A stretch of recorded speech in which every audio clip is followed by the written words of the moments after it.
Hi, Pete here from Sarnia, Ontario. Well, here we go. We have a project in Bothwell for a friend of mine named Mike, and it's leaking. So I recommend just get rid of it altogether. And we ended up putting the shingles in, looked fairly seamless at the end.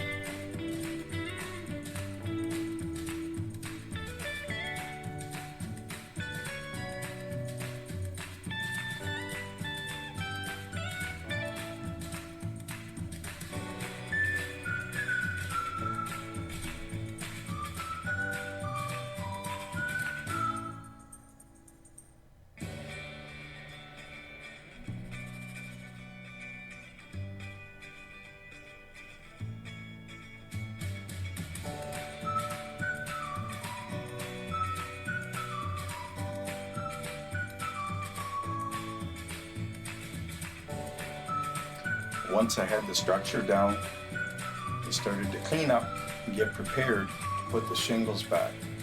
It's not easy on these type of shingles to get it to look decent, but I'm happy with how it turned out.